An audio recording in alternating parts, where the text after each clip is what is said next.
लोग एफए में यूनिट 5 के अंदर एक टॉपिक देखने जा रहे हैं, मैनेजमेंट ऑफ रिसीवेबल्स, प्राप्तियों का प्रबंध। जो रिसीवेबल होता है, रिसीवेबल का मतलब है जिससे पैसा लेना बाकी है, उससे रिलेटेड मैनेजमेंट क्या करेंगे। तो रिसीवेबल का मैनेजमेंट हम लोग देखने जा रहे हैं कि क्या मैनेजमेंट करेंगे। तो पहले ये जानते हैं रिसीवेबल का मतलब क्या होता है। रिसीवेबल का मतलब होता है debtor plus bills receivable. Debtor plus bills receivable. प्राप्य का मतलब क्या होता है, देनदार प्लस बिल प्राप्ति, या प्राप्य बिल इसको बोल सकते हैं।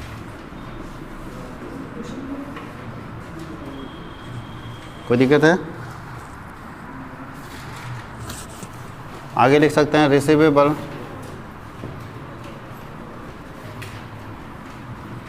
created by credit sale of goods and services भी कर सकते हैं।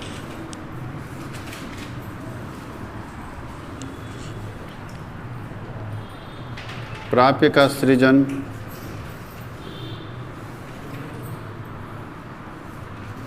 वस्तु तथा सेवा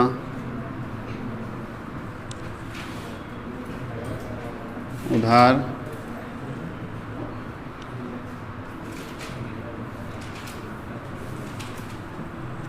बेचने पर किया जाता है। वस्तु तथा सेवा उधार बेचने पर किया जाता है। ध्यान दीजिएगा, रिसीवेबल कैसे क्रिएट होता है, जब आप गुड्स और सर्विसेज उधार में बेचते हैं तभी ना क्रिएट होगा। आगे लिखा है cost of associated related with receivable. Cost associated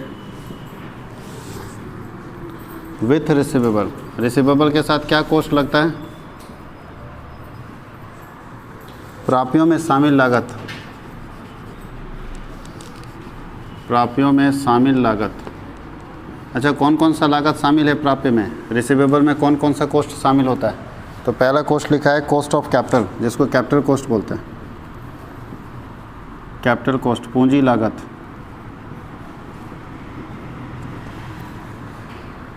दूसरा होता है कलेक्शन कॉस्ट, वसूली लागत। बहुत टफ चीज़ है ये। तीसरा होता है डिस्काउंट, कैश डिस्काउंट। नगद बट्टा। और लास्ट है बैड डेप्ट।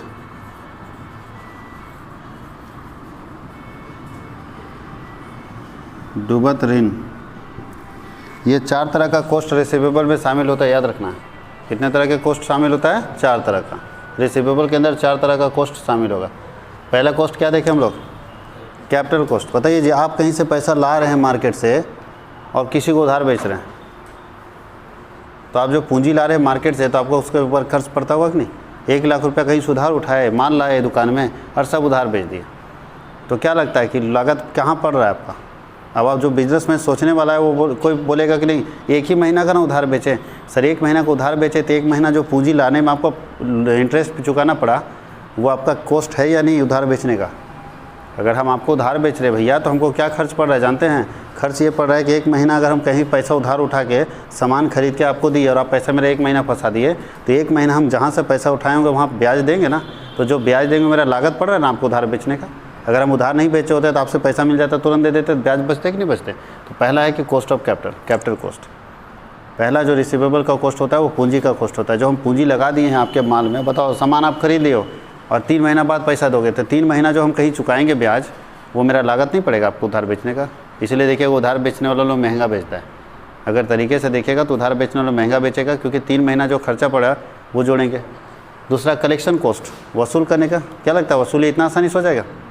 वसूल करने में खर्चा लगता है, कभी कभी दादा भाई लगाना पड़ता है, गुंडा भाई को लेके जाना पड़ता है, बहुत मुश्किल है वसूल करने में। तो जो खर्च पड़ेगा वो डिस्काउंट देना पड़ता है कि लाओ यार जो देना दे दो, 500 रुपये डिस्काउंट, 1000 डिस्काउंट करके। और लास्ट क्या है? बैड डेट, पैसा डूब भी जाता है। ये सारा कॉस्ट है क्या ये रिसीवेबल का। कोई दिक्कत है? रिसीवेबल के ये सारे कॉस्ट हैं। अब हम लोग आगे लिखते हैं इसके आगे, रिसीवेबल मैनेजमेंट का मतलब क्या होता है? मैनेजमेंट ऑफ रिसीवेबल का मतलब क्या होता है?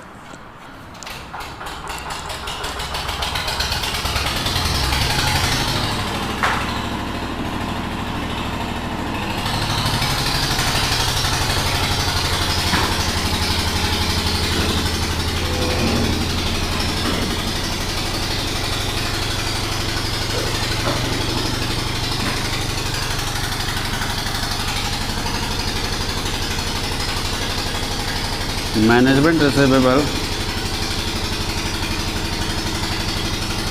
means decision making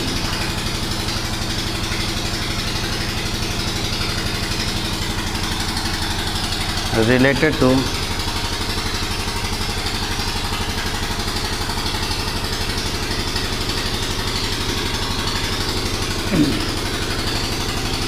how much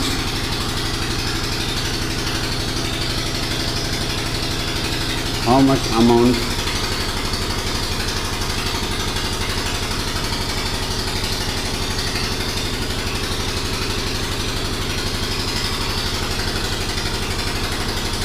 प्राप्य प्रबंध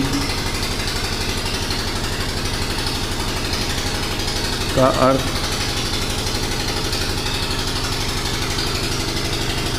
इस बात का निर्णय लेने से है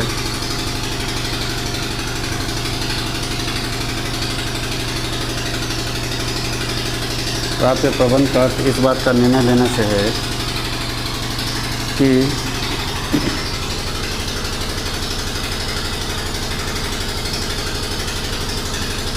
कितनी राशि तक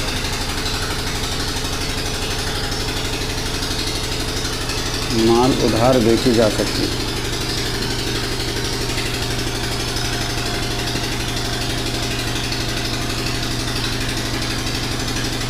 और कितनी राशि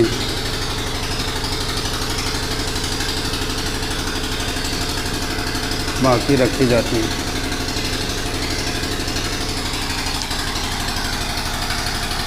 ऑब्जेक्टिव ऑफ मैनेजमेंट रिसीवेबल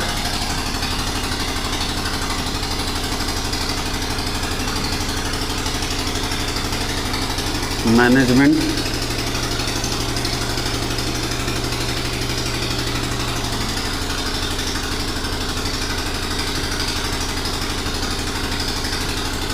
प्राप्य प्रबंध के उद्देश्य पहला डिटर्मिनेशन ऑफ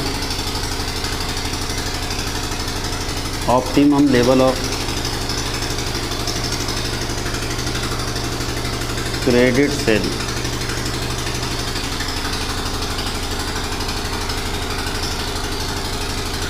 उधार बेचने के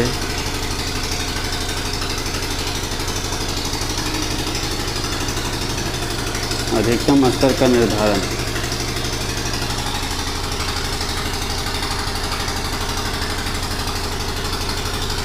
कंट्रोल ओवर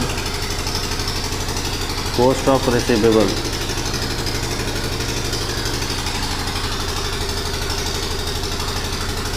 प्राप्तियों की लागत पर नियंत्रण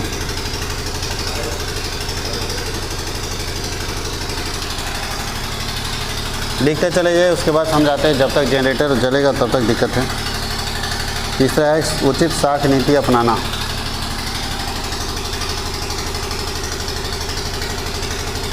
एप्लीकेशन ऑफ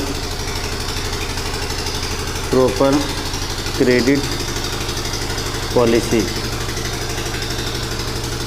उचित साख नीति अपनाना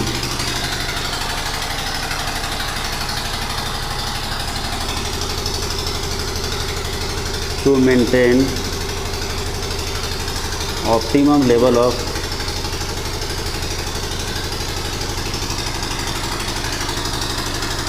investment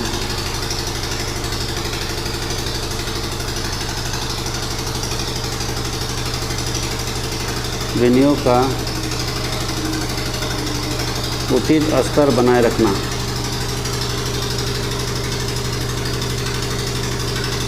इसको लिख लीजिए। उसके बाद समझाते हैं। हम लोग पढ़ रहे हैं मैनेजमेंट रिसीवेबल। मैनेजमेंट रिसीवेबल का मतलब क्या है? मैनेजमेंट का मतलब डिसीजन मेकिंग और रिसीवेबल का मतलब जिसको आप उधार बेचते हो, जिसको उधार बेचते हो। मैनेजमेंट का मतलब प्रबंध, निर्णय लेना।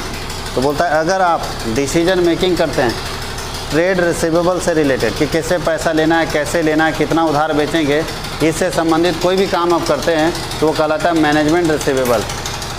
जैसे बताओ जी कितना उधार बेचना चाहिए। एक बिजनेस को समझ आना चाहिए ना कि कितना उधार माल बेचे कि पैसा मेरा नहीं डूबे।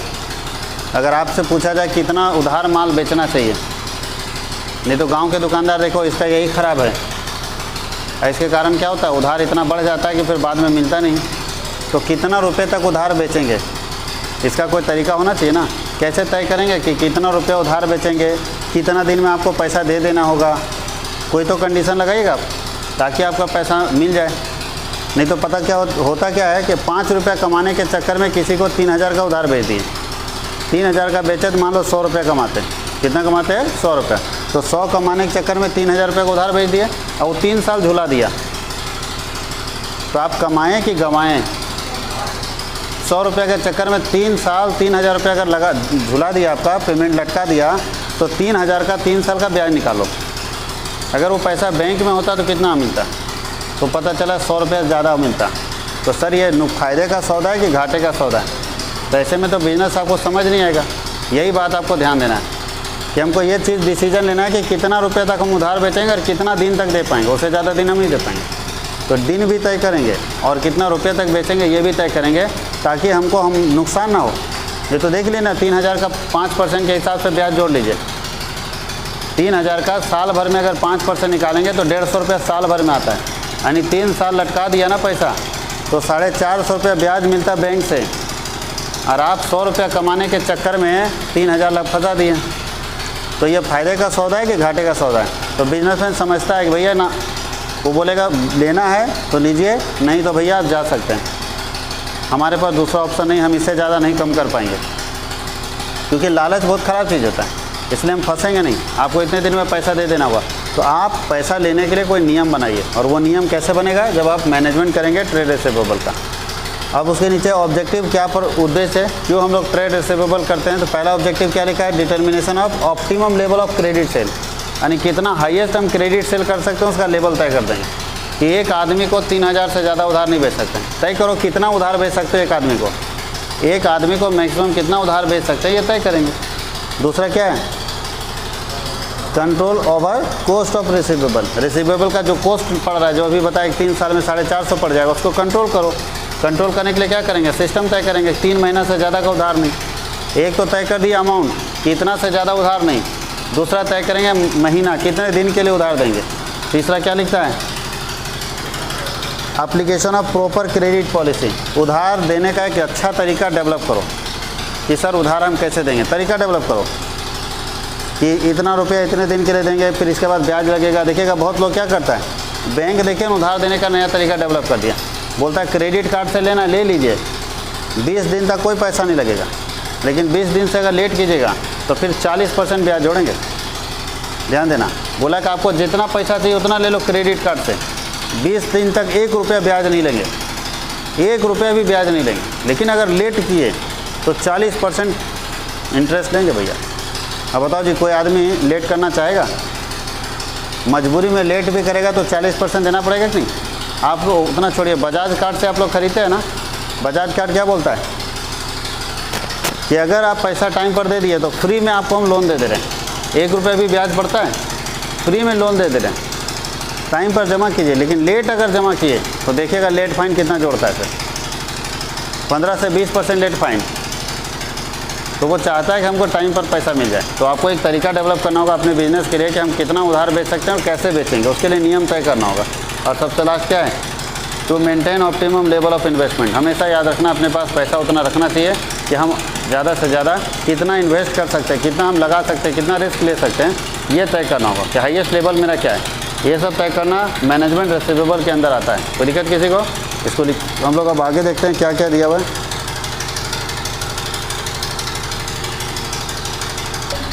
अब हम लोग पढ़ेंगे फैक्टर अफेक्टिंग इन्वेस्टमेंट इन रिसीवेबल।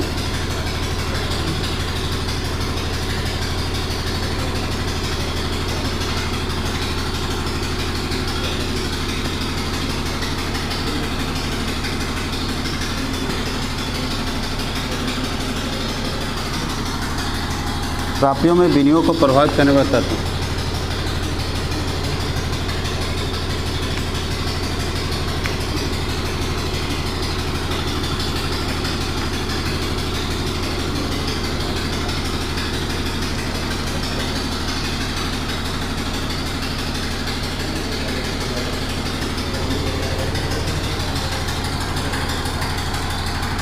पहला 2 तरह का फैक्टर रहता है।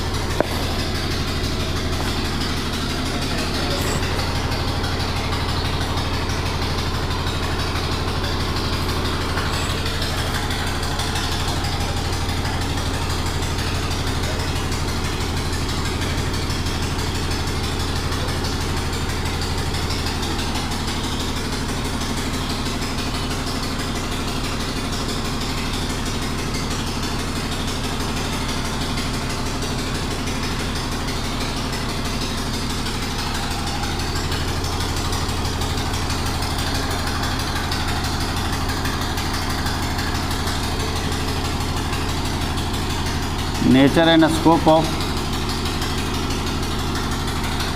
Business.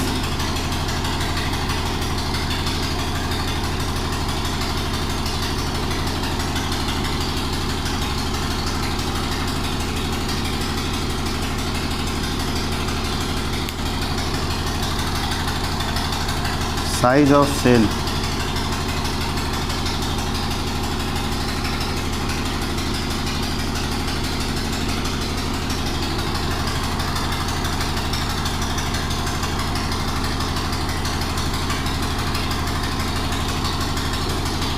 Cost of capital.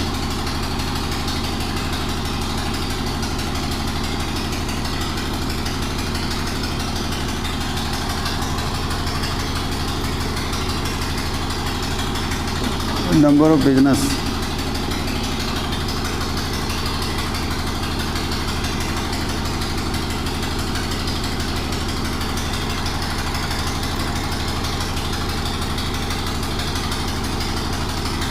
Management approach.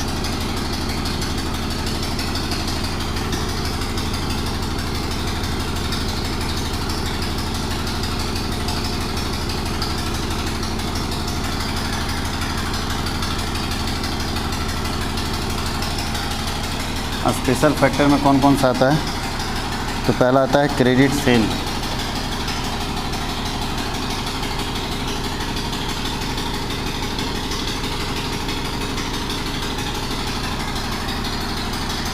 दूसरा आता है कंडीशन फॉर सेल।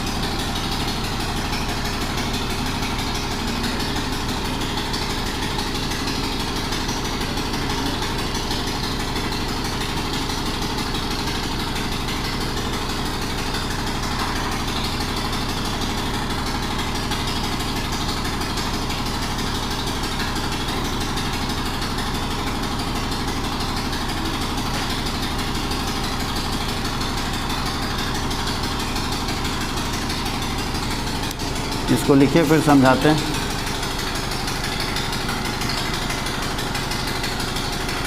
स्कोप और function of financial management receivable.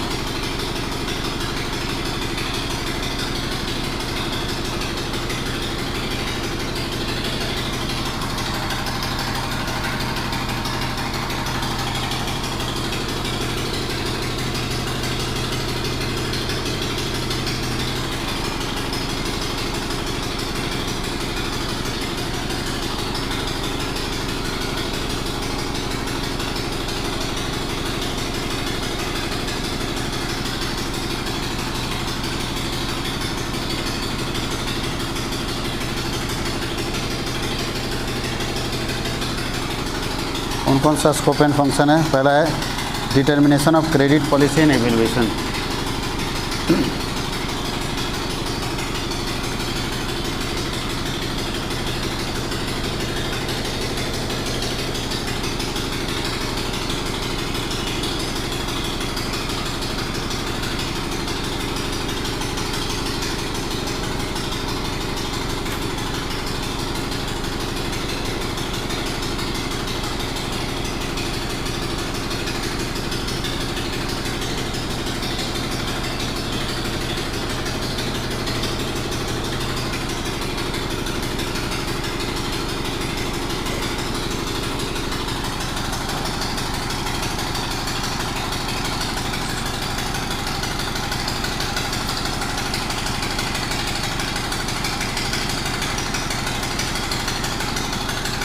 Determination of collection procedure.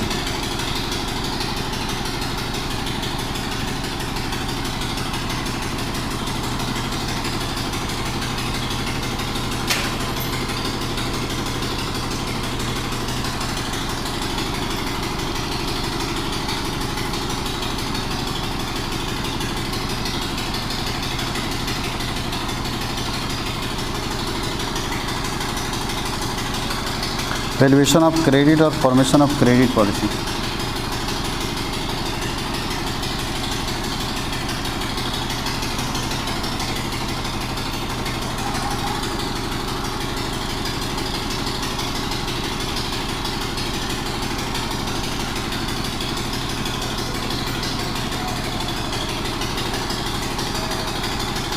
Analysis and control of receivable.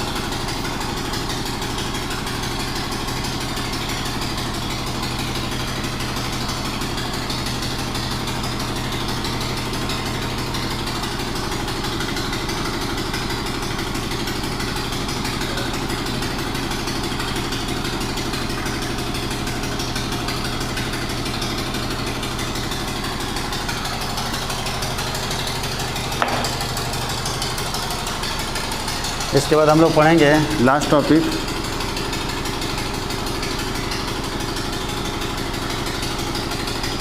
Calculation of management receivable.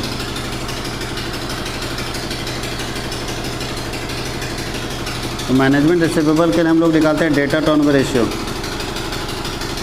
Data turnover ratio इसके लिए होता है net credit cell और by average debtor. Average debtor plus bills receivable, ध्यान देना क्योंकि average debtor plus bills receivable दोनों को मिला के एवरेज ट्रेड पेबल बोलते हैं। इसको एवरेज ट्रेड रिसीवेबल रिसीवेबल बोलते हैं। Average trade receivable, bills payable और डेटर को मिला के एवरेज ट्रेड रिसीवेबल बोलते हैं। और नेट क्रेडिट सेल है। कैसे निकलेगा net credit sale? Net credit sales बराबर होता है total sale minus cash sale और माइनस सेल्स रिटर्न। अभी हम लोग CMA में पढ़ चुके हैं। और एवरेज डेटर कैसे निकलेगा?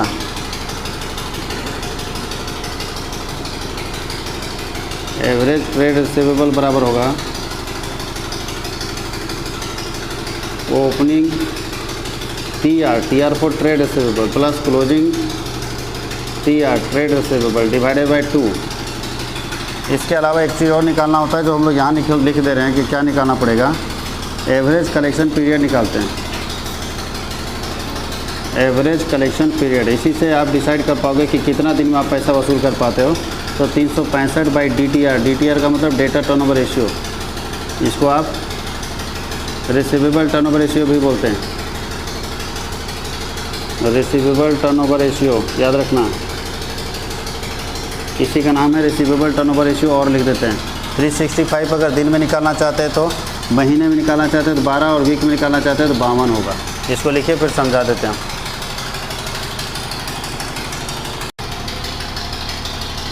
हम लोग देख रहे थे कि फैक्टर अफेक्टिंग इन्वेस्टमेंट इन रिसीवेबल, ठीक है। कौन कौन सा फैक्टर है जो रिसीवेबल को अफेक्ट करता है, यानी जिसके कारण मेरा रिसीवेबल बढ़ सकता है या घट सकता है। कौन कौन से फैक्टर हैं?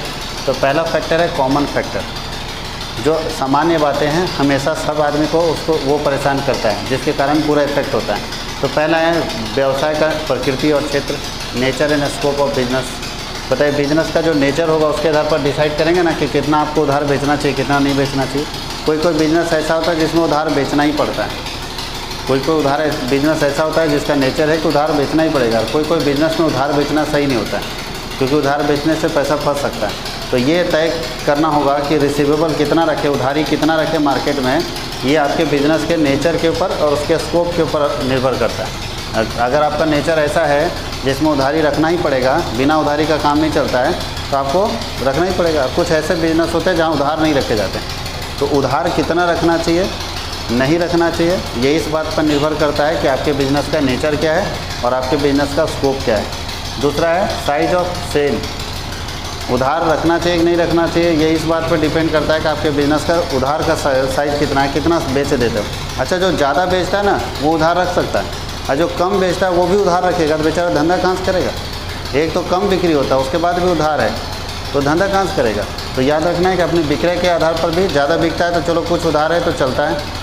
उसके नीचे कॉस्ट ऑफ कैपिटल, पूंजी की लागत, आप जहाँ से पैसा लाए हैं, क्योंकि आप भी माल खरीद रहे होंगे तो पैसा लगा होगा, तो आप जब माल खरीदने के लिए पैसा मार्केट से लाए हैं तो आपको भी तो लागत पड़ रहा होगा, तो वो लागत का ध्यान देंगे कि अगर हमको लागत पड़ रहा है हम उधार उस आधार पर रखेंगे जितना हमको लागत पड़ रहा है। अगर हमको लागत कम पड़ रहा है तो उधार दे देंगे लंबे समय के लिए, लागत अगर हमको ज़्यादा पड़ रहा है तो कम समय के लिए उधार देंगे। ये भी तय करता है कि आप कितना उधार लगा सकते हैं मार्केट में। नंबर ऑफ़ बिजनेस, अगर बिजनेस ज़्यादा है तो कंपटीशन ज़्यादा है, और कंपटीशन ज़्यादा है तो उधार ज़्यादा देना पड़ेगा। अगर बिजनेस कम है तो क्या करेंगे, कम बिजनेस है तो नगद नारायण बिजनेस, सीधा बोलेंगे भैया लेना है तो लो, नहीं लेना है तो मत लो। तो इस पर भी निर्भर करता है कि आप मार्केट में उधार कितना पैसा छोड़ेंगे। और लास्ट है मैनेजमेंट अप्रोच, आपका मैनेजमेंट क्या सोचता है मार्केट में उधार बेचने के लिए।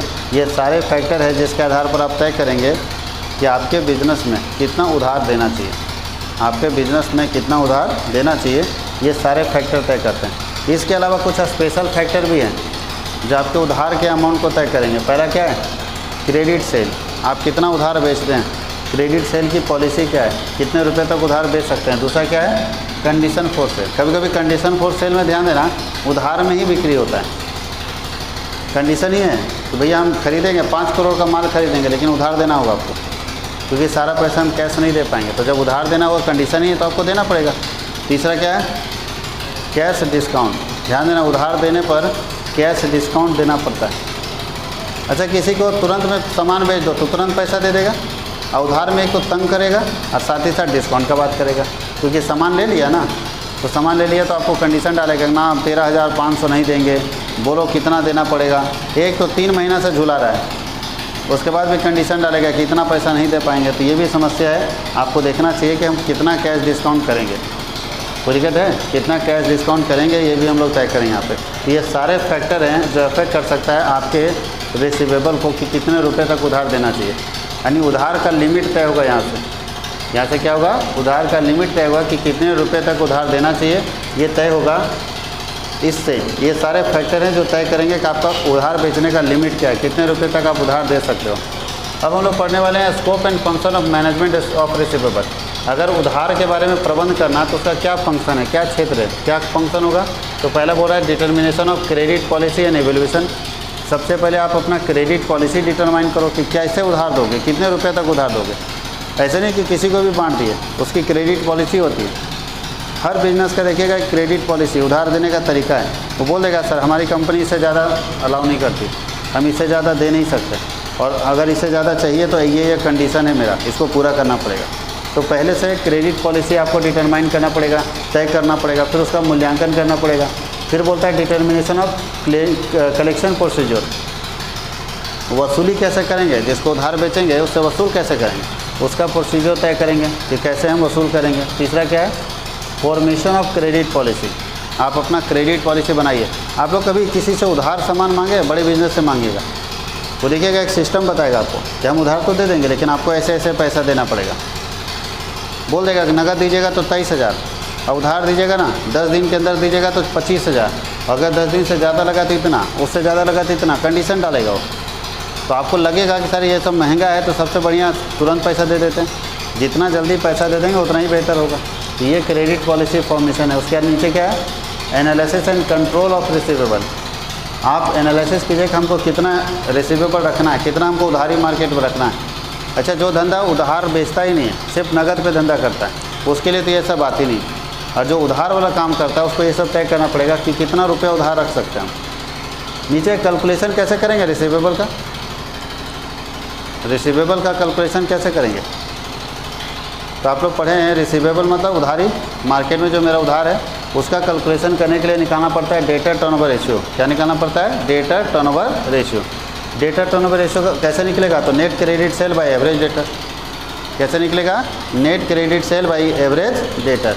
एवरेज डेटर के अंदर डेटर प्लस बिल्स रिसीवेबल दोनों आता है, जिसका नाम है एवरेज ट्रेड पेबल। डेटर और बिल्स रिसीवेबल दोनों का नाम है एवरेज ट्रेड पेबल। क्लियर। अब नेट क्रेडिट सेल कैसे निकलता है, तो टोटल सेल अभी CMA में बता चुके हैं, total sale minus cash sale minus sales return. और एवरेज ट्रेड रिसीवेबल निकलता है opening trade receivable plus closing trade receivable divided by 2। और हम लोग को निकालना है एवरेज कलेक्शन पीरियड, कितना दिन में पैसा वापस हो जाएगा, कितना दिन में पैसा वसूल कर लेंगे। तो एवरेज कलेक्शन पीरियड निकलता है, अगर दिन में निकालना चाहते हैं तो 365 by trade receivable turnover ratio या डेटा टर्नओवर रेशियो। और महीने में तो 12/DTR और सप्ताह में तो 52/DTR। ये टेक्निक है निकालने का। ये हमारे फंक्शंस हैं और ये हमारे फैक्टर अफेक्टिंग है, यानी कितना उधार बेचना चाहिए ये इस बात पर निर्भर करता है कि आपकी कंपनी का ताकत क्या है, आपकी कंपनी कितना पैसा तक उधार दे सकती है, कितना क्षमता रखती है उधार देने का, आपकी कंपनी का कॉस्ट ऑफ कैपिटल क्या है। ये सारे फैक्टर तय करेंगे कि आप कितना रुपये तक मार्केट में उधार छोड़ सकते हैं, कितना रुपये तक मार्केट में उधार छोड़ सकते हैं। ये तय होगा इस बात पर कि ये सारे फैक्टर तय करेंगे, ठीक है। चाहे वो क्या डिस्काउंट कितना दे सकते हैं आप, कंडीशन फॉर सेल क्या है, क्रेडिट सेल क्या है, और ये सारी शर्तें हैं। ये सारे शर्त तय करते हैं कि एक बिज़नेस को अपने मार्केट में कितना उधार छोड़ देना चाहिए, यानी कितने रुपए तक उधार वो दे सकता है, एक लिमिट होता है और ये सारे फैक्टर तय करते हैं। कोई दिक्कत है? इस चैप्टर में, इस टॉपिक में इतना ही था। इसके बाद एक और टॉपिक हम लोग को बचा है, इसके बाद वाले क्लास में हम लोग देखेंगे। उसको लिखिए।